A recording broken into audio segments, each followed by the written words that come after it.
আসলে আমিও এটা ভয় পাই যে ওরে যদি আপনারা সদস্যপদ দেন, সবার আগে দেখা যাবে ওই সভাপতি নির্বাচন করে এই নির্বাচনটাও বিতর্কিত যদি হয়। অনেকেই যুক্ত হয়েছেন, তো হিরো আলমও পদ চেয়েছে এবং পায়নি, তো এটা নিয়ে আপনি কি বলতে চান? আচ্ছা ভাই, মোশাররফ করিম সাহেবকে আপনারা চেনেন? Anybody audience? মোশাররফ করিম কতগুলো ছবিতে অভিনয় করেছেন। উনি কিন্তু আমাদের সমিতির সদস্য হওয়ার জন্য অ্যাট্রাকটিভ না। উনি কখনো অ্যাপ্লাই করছে? কাউকে বলছে আমি শিল্পী সমিতির সদস্য হতে চাই? আরও অনেক আছে না মিডিয়াতে, আমাদের এই চলচ্চিত্রে অসংখ্য চলচ্চিত্রে অভিনয় করেছে। তো ওর এত প্যারাকা।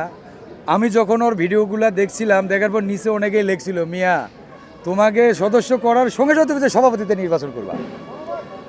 আসলে আমিও এটা ভয় পাই যে ওরে যদি আপনারা সদস্যপদ দেন, সবার আগে দেখা যাবে ওই সভাপতি নির্বাচন করে এই নির্বাচনটাও বিতর্কিত যদি হয়।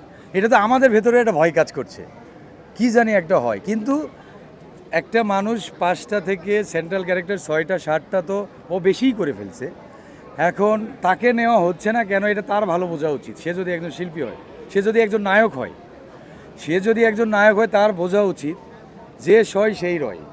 সে যদি এটাকে বিতর্কিত করার জন্য তাকে অনেকে উস্কানি দিচ্ছে, আপনি মামলা করেন, নির্বাচন বন্ধ করেন, তো আপনি সদস্য আপনাকে নেয় নাই, কেন নেয় নাই, তার তো কোনো কষ্ট ছোটোখাটো হলেও আছে। তার জন্য আপনি নির্বাচন বন্ধ করে, আপনি তো সদস্য হয় না, বন্ধ করবেন কী করে? নির্বাচন বন্ধ করতে পারে সদস্য ছাড়া কেউ নির্বাচন বন্ধ করতে পারে না।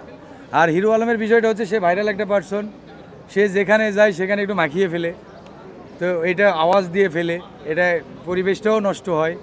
তো সেই দিক থেকে হয়তো সে এই ধরনের করে কিছু করছে। তবে আমি এইটুকু বলবো যে সে একজন মানুষ হিসেবে যেই হোক, সে যদি 5-7টা ছবি করে তার সদস্যপদ পাওয়ার যোগ্য সে।